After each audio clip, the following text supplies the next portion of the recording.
Y Taiwán es una de las claves del día que les hemos contado a lo largo de los últimos minutos. Otro de los grandes focos es China y esa visita que está realizando ya desde hoy hasta el próximo día 9 la secretaria del Tesoro Janet Yellen, precampaña electoral y viaje de la responsable de las finanzas estadounidenses al que es su contendiente económico a nivel internacional, China. Allí lo que va a tratar de hacer Yellen es de calmar las aguas con un ejecutivo como el de Xi Jinping, que todavía trata de digerir los últimos pasos que ha dado el presidente Joe Biden y las cámaras legislativas estadounidenses, sobre todo en cuanto a prohibir redes sociales como TikTok en su territorio.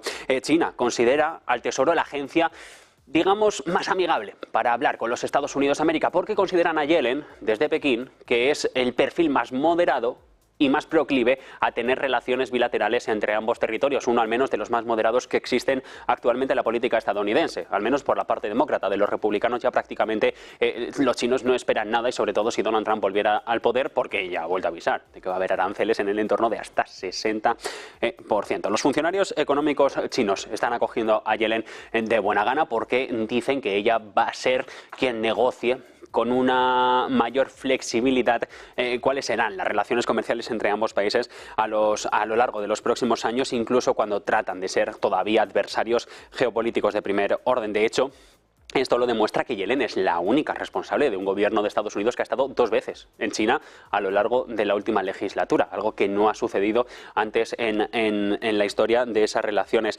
De momento, Estados Unidos junto con China siguen compitiendo a nivel internacional, sobre todo por esas quejas en la Organización Mundial del Comercio. Veremos en qué queda todo. De momento estamos en esos momentos de precampaña, en ese camino a la Casa Blanca.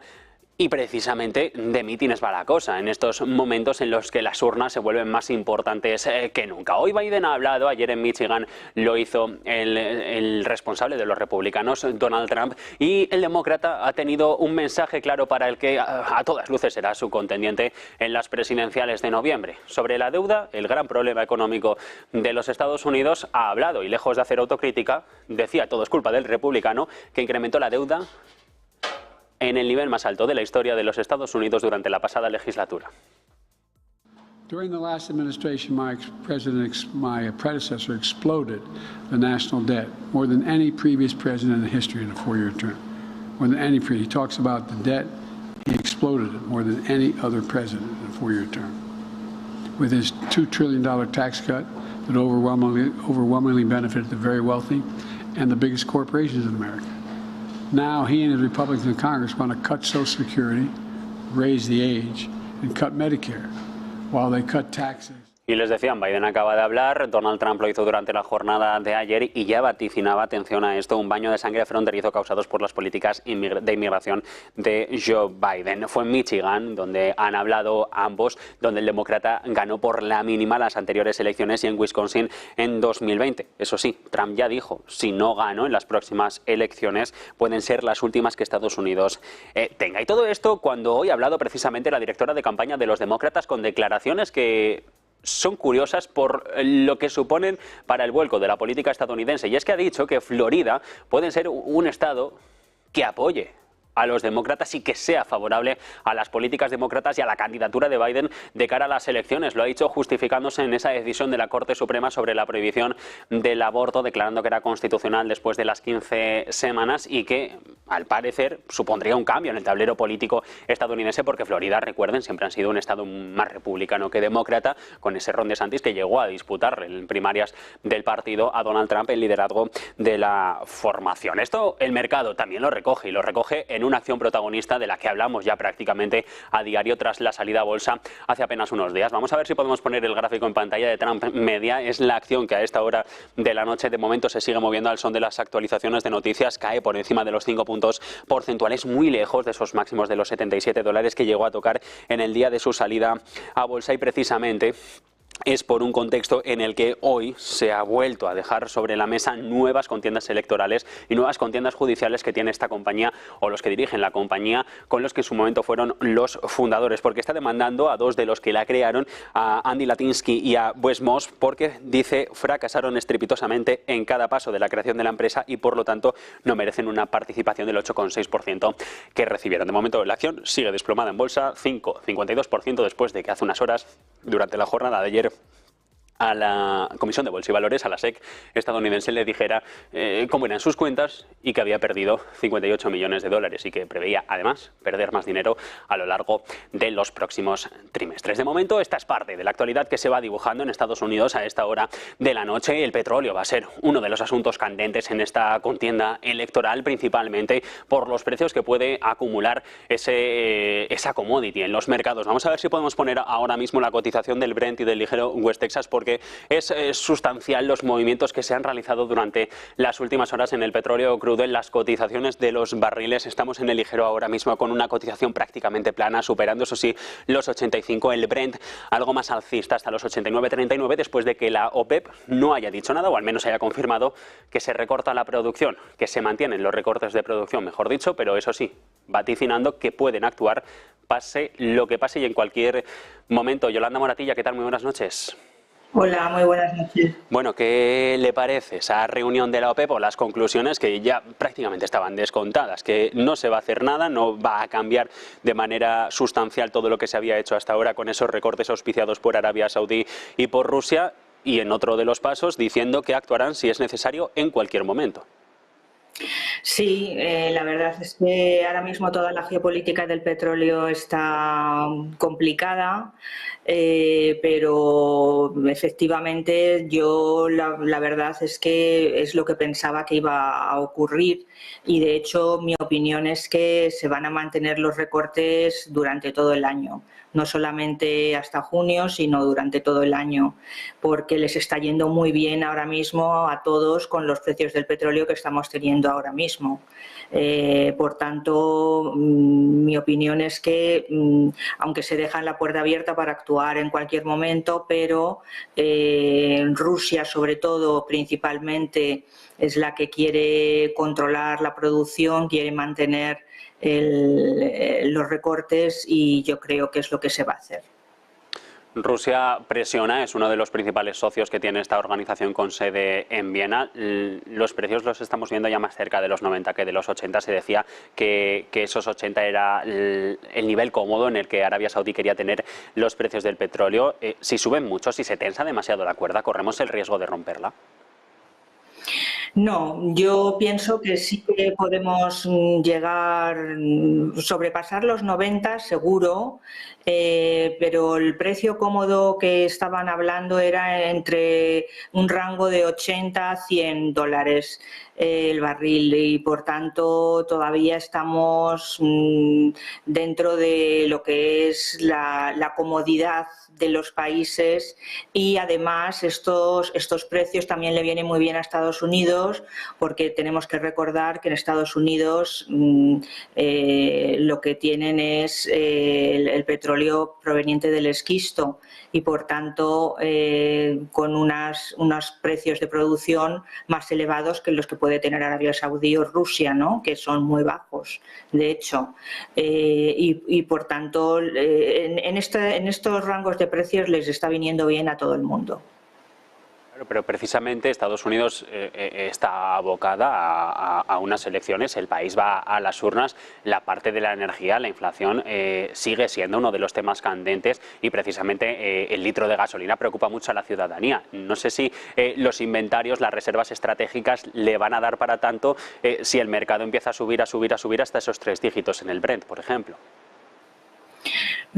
Bueno, yo creo que no van a tener problema, es mi opinión. Creo que Estados Unidos ahora mismo, con las reservas que tiene de sobra, y con el fracking para poder contener un poco la inflación precisamente de cara a las futuras elecciones, ¿no?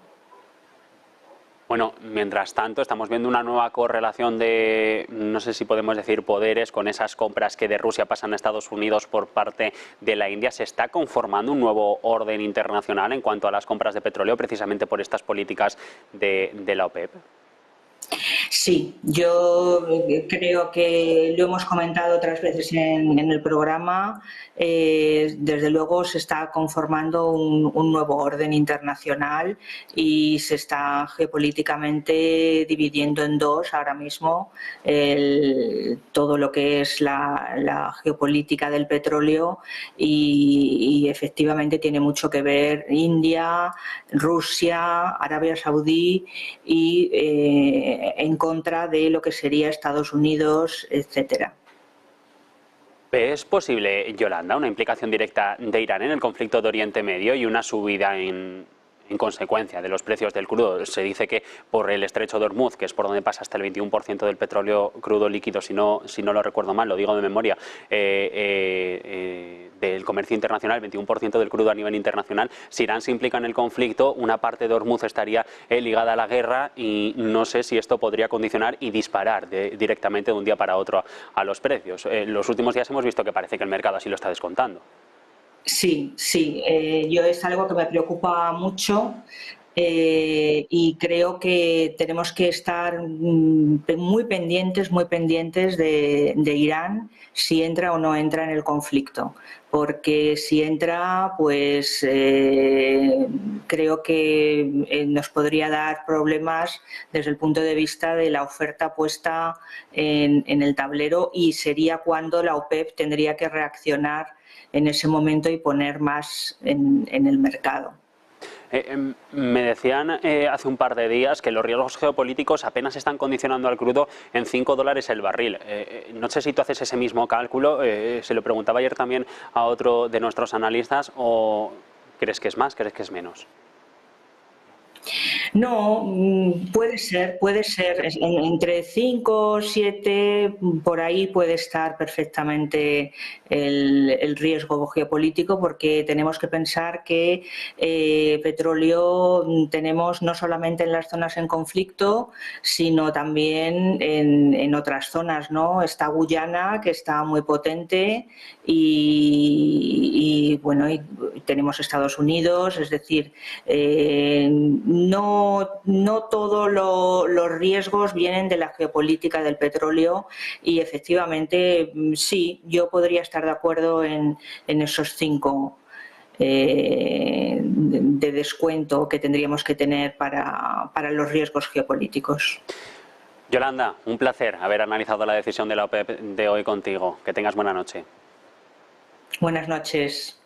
Bueno, y nosotros vamos a mirar, aparte de los sonidos que también marcan la jornada desde que ha comenzado este miércoles 3 de abril y que nos hacen mirar precisamente en la reunión de ministros de Exteriores de la OTAN en Bruselas y a las declaraciones que ha pronunciado, entre otros, el secretario general Jens Stoltenberg sobre la ayuda que hay que seguir enviando a Ucrania. La realidad es que se ha reunido y ha dado una declaración institucional breve de un poco más de 5 minutos en la que no han respondido a las preguntas de los periodistas, pero tanto Stoltenberg como Blinken, lo están viendo aquí, esta es la señal de esta misma tarde, han coincidido en el mensaje: hay que enviar más dinero a Ucrania. Uno lo ha dicho con mejores palabras con respecto de los socios europeos, otro sin hacer autocrítica. Primero escuchamos a Stoltenberg.